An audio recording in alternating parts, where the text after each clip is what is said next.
Hola, ¿qué tal? Este es un video para el curso de Práctica Estomatológica Comunitaria 1,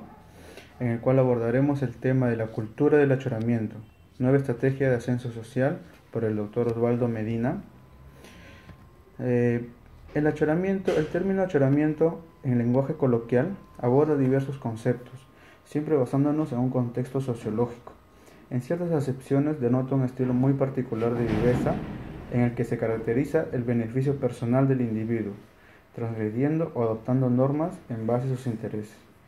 Puede valerse de conceptos como una viveza criolla, adoptando pseudovalores que ponen en práctica y que guían sus actos, como medio de justificación para lograr de una manera distinta algo. Además, vamos a definir lo que es la cultura del achoramiento. La cultura del achoramiento la vamos a definir como una estrategia de ascenso social, basada en un pragmatismo maquiavélico y en la mercantilización de las relaciones humanas, promovidas por un fin, el capitalismo cada vez más concentrador, excluyente, desregulado y deshumanizante para con sus individuos. Vamos a tipificar los comportamientos personales e institucionales en el Perú de esta palabra. El achoramiento, referido al achorado, es esa persona que asume una actitud de cálculo ante las normas. Se viene a cumplimiento si estos coinciden o promueven sus intereses, y las quebranta cuando constituyen un obstáculo para sus metas. Achorado como un patrón conductual de adaptación o estrategia de ascenso social, es otra acepción, que se orienta al logro de la reputación o del aumento económico de sus ingresos o de la ganancia pecuniaria mediante el pragmatismo y el mercantilismo. El achorado somete a las normas al cálculo de costo-beneficio, en donde, si la observancia y el mantenimiento de las normas tienen un costo menor a las utilidades que se obtienen sujetándose a sus prescripciones, la norma obtiene algunas altas probabilidades de ser mantenida o de ser obedecida,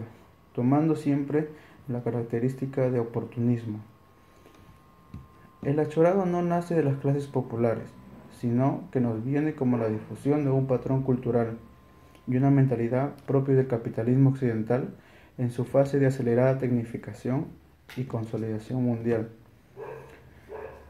En cuanto al análisis de los casos, nos presenta una serie de casos en los cuales el primero de ellos toma como referencia la mercantilización del servicio médico, donde nos muestra que los médicos estarían aprovechando de su estatus y conocimiento para lucrar a costa de los usuarios del servicio, es decir, un aprovechamiento inmoral de los institucionalizados servicios con los que él puede brindar, falseando, exagerando, distorsionando o inventando diagnósticos para reforzar o forzar al paciente a seguir un tratamiento, haciendo caso omiso a lo que Durkheim nos lo llamó la moral profesional, en un marco del código ético. Otro caso nos muestran, por ejemplo, el caso de los oficiales de las Fuerzas Armadas comprometidos con el narcotráfico. En este caso, vemos cómo algunas personas pertenecientes al Estado, miembros de las Fuerzas Armadas, han utilizado lo que son los buques, aviones y helicópteros para el transporte de droga, o lo peor aún, han cobrado cupos para permitir su libre tránsito. Este ejemplo nos dice cómo el poder del Estado es puesto a servicio de intereses particulares, vulnerando normas de constitución y mecanismos de sanción legal, haciendo caso omiso o de respetando normas y acuerdos nacionales. También tenemos el caso de jóvenes en busca de dinero fácil. El caso de los jóvenes en busca de dinero fácil es que se apropia de un enriquecimiento a corto plazo, haciendo trabajos de alguna manera, como por ejemplo trasladar droga de un lugar a otro, de un país a otro, de un departamento a otro. Jóvenes que son de clase baja, y también existen jóvenes de clase media con una carrera o con un perfil profesional que hacen uso de esto accediendo a un dinero fácil. Lo interesante de este caso es que radica en que la realización de estos actos se realizan a coste de un riesgo individual asumido, a fin de solo satisfacer las expectativas de consumo, de poder o prestigio social, siempre viabilizadas por un fin que es el dinero. También existen otros casos, por ejemplo, como el caso de conocidos, amigos o familiares convertidos en secuestradores. Nos hace referencia a secuestro en un caso en el que un profesor de una universidad, un prominente psiquiatra docente universitario, fue secuestrado a manos de un joven universitario también,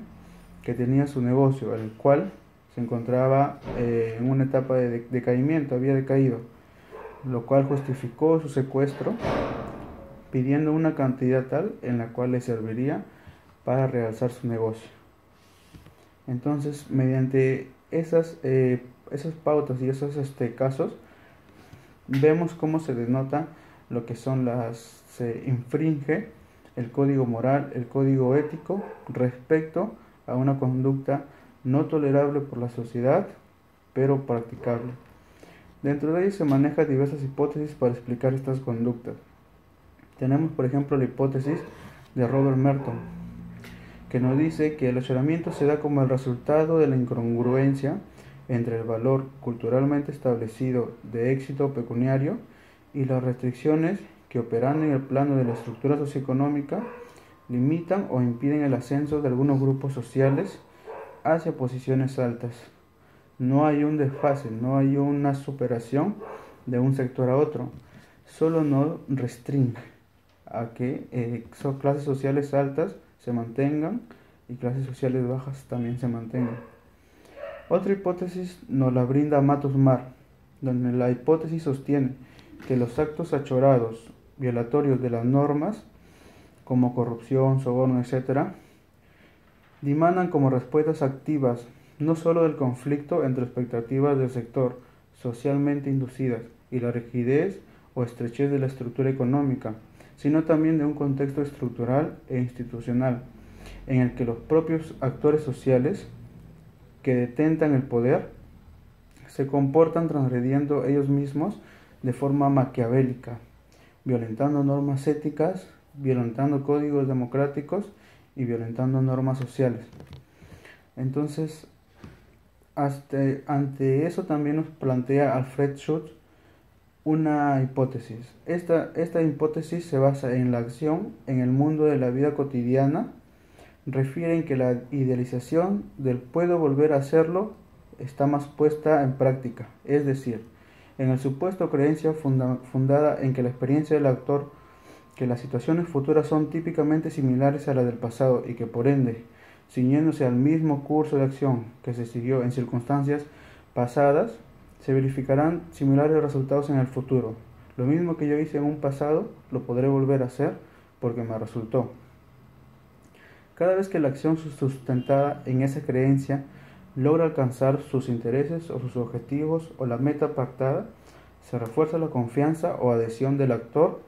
a dicha creencia. Entonces surge lo que son los actos de desborde, como nos manifiesta Alfred Schutz. Bien, dentro de estas hipótesis, partiendo de la premisa de que el achorado asume una actitud más de cálculo ante las normas, se viene a cumplimiento si éstas van a coincidir con los intereses de la persona o del sujeto. Partiendo de eso en que el mismo sujeto tiene un propio interés o un interés particular por alcanzar algún objetivo, la hipótesis con la que me apoyo más sostiene el que los actos violatorios de las normas son actos que dimanan con respuestas activas, no solo del conflicto entre las expectativas del actor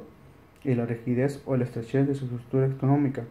sino también de un contexto estructural o institucional en que los propios actores sociales que detentan el poder se comportan ante ellos mismos transgrediendo normas éticas, códigos morales, actuando de forma maquiavélica. Y es decir, el interés propio de transgredir las normas de cada uno asumen la principal autoría hacia la persona, sin contabilizar los contextos en el cual éste se pueda intervenir. Ahora, de manera personal, ¿cómo relaciona el tema con mi percepción personal, con mi percepción profesional y social? Considero que mi formación profesional, personal y social opto por no poner en práctica este concepto, Considero que los logros son a base de esfuerzo y sacrificio, planeado, estructurado y ejecutado bajo normas y principios morales aceptables por la sociedad. El logro personal radica en la propia satisfacción, que no implique necesariamente un bien retributivo, o un bien de ascenso personal o un bien económico. En lo profesional, el término bachillerato puede ser medido como un trampolín o puede ser tomado como un trampolín para acceder rápidamente a un estatus académico, para obtener mejores ingresos, pero no a la satisfacción académica íntegra y natural, debido a que esto es parte de un facilismo. En lo social, actuar de manera chorada, lo que el texto nos refiere, sacándole la vuelta o, por ejemplo, haciendo un saludo a la bandera, no hacen de uno una persona feliz con sus acciones o una persona satisfecha con las labores realizadas. Para concluir este video acerca de la cultura del achoramiento, resaltamos algo, que el achorado no nace de las clases populares, sino que nos viene con la difusión de un patrón cultural y una mentalidad propio de un principio económico actual, de un sector económico en el cual te va a obligar cada vez más a tener mucho más ingresos, a requerir un estatus económico o un estatus social mucho mayor que el de los demás, transgrediendo muchas veces principios morales. Entonces el achorado nunca se va a someter a normas que van a ir en contra de sus beneficios. Siempre va a sopesar, siempre va a evaluar lo que para él fuera más conveniente o lo que para él fuera más provechoso. Si estas normas, como lo mencionamos, tienen altas probabilidades de ser beneficioso para esa persona catalogada como achorada, lo va a tomar. De lo contrario, irrumpirá con las normas o hará caso omiso a ellas. Entonces, las normas no es algo estructurado o no es algo adaptable hacia él mismo, sino supeditada a oportunidades. Está bajo el manto del oportunismo en cuanto a las personas catalogadas como achoradas.